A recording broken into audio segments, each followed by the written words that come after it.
સ્થાનિક સ્વરાજની ચૂંટણીનો જ્યારે જંગ જામી રહ્યો છે ત્યારે વોર્ડ નંબર 2ની અંદર આજરોજ અમારા ભારતીય જનતા પાર્ટીનું કાર્યાલયનું આજ ઓપનિંગ છે અને અમારા વોર્ડના જે 4 ઉમેદવારો છે, પ્રભાતસિંહ, જીશાનભાઈ, બિલકિસબેન અને જિંકલ, આ 4 ઉમેદવારો બીજા ઉમેદવારો કરતાં તમે જોશો કે અમારી જે કોંગ્રેસ કે ભાઈ આપની જે સામે ઓપોઝિટ પાર્ટી છે એની કમ્પેરિઝનમાં જો કે ઉમેદવારોની અમે કોઈ એવી ગણના કે અવગણના કરતા જ નથી, પણ જે શિક્ષિત ઉમેદવારો લઈને આવ્યા છીએ. પ્લસ અમારા જે વિસ્તારના આપણે જોઈએ તો રોડ, રસ્તા, પાણી, ગટર અને લાઇટ, આ જે બેઝિક જે આપણી જરૂરિયાતો છે એ અમે 100% પૂરી કરીશું.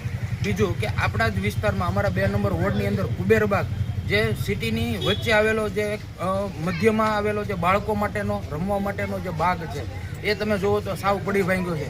તો અમારી પહેલી પ્રાયોરિટી એ રહેશે કે એ બાગને અમે જે માર્કેટમાં ખુલ્લો મૂકશું અને જેથી ફરતા એટલા હોસ્પિટલો છે જેનો સૌથી વધારે ઉપયોગ થાય છે, ત્યાં બાળકોને રમવા માટે, વડીલોને બેસવા માટે, તો એનો પણ અમે વિકાસ કરશું. બીજું કે આવડું મોટું આપણું પેવિલિયન ગ્રાઉન્ડ હોવા છતાં પણ એનો અત્યાર સુધીમાં ક્યારેય વિકાસ જે થવો જોઈએ થયો નથી, તો એને પણ અમે ધ્યાનમાં લેશું. જે આપણા આગામી દિવસોની અંદર જે છોકરાઓ સ્પોર્ટ લેવલે જે આગળ મહુવા તાલુકાના જે જઈ શકે એ બાબતમાં એનો ઉપયોગ થશે.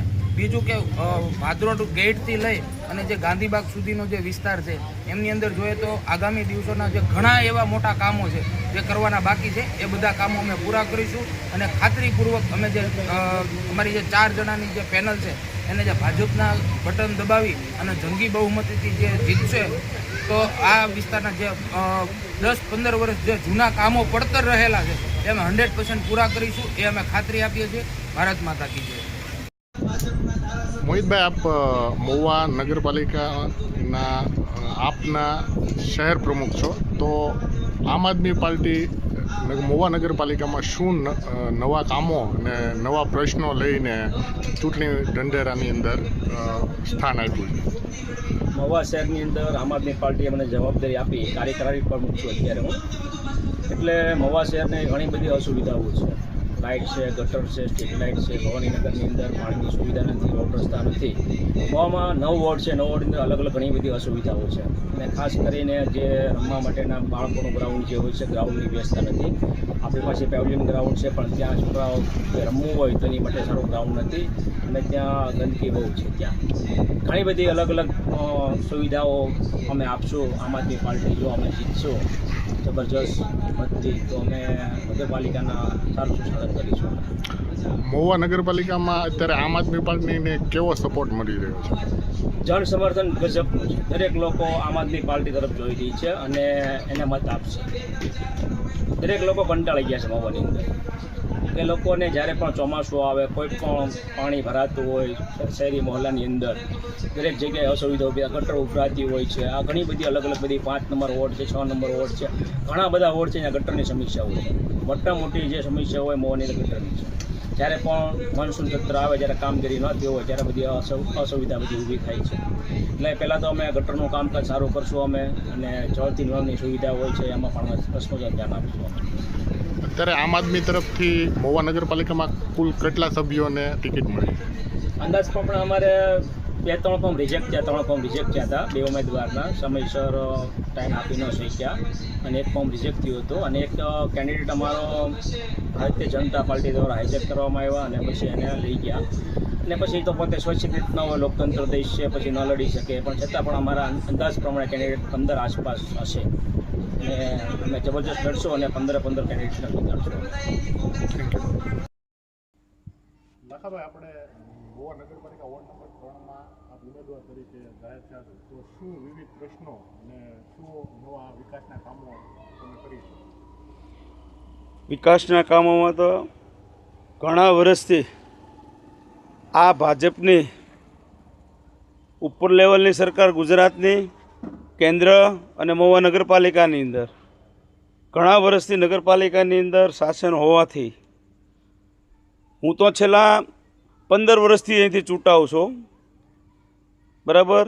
અને આ વખતે પણ અમારે ઈસા હાજી સાહેબ નથી એમની જગ્યાએ અમે ઉમેદવારો બધા સારા કેન્ડિડેટ ગોતીને મોકલ્યા છે કે જેનામાં છે ને જોશ અને ઉત્સાહ હોય કામ કરવાનું. મેં તો હજી આ ચૂંટણી હજી ગઈકાલે ઓફિસ કાર્યનું ઉદ્ઘાટન, આજે 2-3 કામ આવ્યા એટલે મને ખબર પડી, એટલે પોતે ત્યાં જઈને બધું મીડિયા બધું કરાવવા, એટલે મને એની ઉપર સંપૂર્ણ વિશ્વાસ છે કે લોકોની વચ્ચે જઈને લોકોના સંતોષકારક કામ કરશે, લોકોને વ્યવસ્થિત જવાબ આપશે. વાત આવી બીજી, કારણ કે આ લોકો ભાજપ, મને તો છેલ્લા આની પહેલાં મેં હેટ્રિક કરીને આ 4થી ટર્મ છે મારી, કે ભાઈ અનેક વખત અમે પ્રશ્ન રજૂઆત કરવા હોવા છતાં અમારા કામ ધ્યાન ઉપર લેવામાં આવતા નથી. કયા કારણસર? કારણ કે અમે લોકોને ટેક્સ, અમે નગરપાલિકાને ટેક્સ ભરીએ જ છીએ, બરાબર. અને આવનારા દિવસની અંદર અત્યારે અમે જ્યાં જોઈએ નવે હોડની અંદર અત્યારે લોકોનો ઉત્સાહ એવો છે કે આ વખતે અમારે ફક્ત ને ફક્ત પરિવર્તન લાવવું છે, આ ભ્રષ્ટાચારને અમારે દૂર કરવો છે. આગળથી જે પબ્લિક છે તેમાં આવનારી ચૂંટણીમાં કેવો પ્રતિસાદ મળી રહ્યો છે કોંગ્રેસ પક્ષ? અત્યારને તો અમને બહુ સારો મળ્યો. અત્યારે અમે હમણાં 7 નંબરની અમે આ બધા ઉમેદવારોને જે એક મિટિંગનું આયોજન હતું ત્યાં પણ પબ્લિકનો બહુ સારો અમને આવકાર મળે છે ત્યાંથી. અને અમારે તો એક જ કે ભાઈ અત્યારે ગણો ને તમે તો અમારા જે 50 વિસ્તાર છે, જેથી કરીને અત્યારે ઓજી વિસ્તાર લીધો, એટલે અમે ચૂંટીને જશું ને અમારી પેનલ ત્યાં બોડી બેસશે, એટલે પહેલી પ્રાયોરિટી છે ને અમારે આ જે ઓજી વિસ્તાર વીટ્યો એની માટે અમે જે કાંઈ કરવાના થાય, રોડ રસ્તાના ઠરાવ, પાણીની લાઈનો છે, અને જેથી કરીને એ ઓજી વિસ્તાર નગરપાલિકામાં ભર્યો એટલે હું છે ટેક્સ ડિમાન્ડમાં ચડે, આર્થિક રીતે નગરપાલિકાને સજ્જડ થાય અને લોકોને છે ને રોડ રસ્તા, પાણી અને ડ્રેનેજની સુવિધાઓ મળે. પબ્લિકને જો આપ ચૂંટાઈને આવશો મહુવા નગરપાલિકા વોર્ડ નંબર 3 તો પેલી પ્યોરિટી શું મળશે?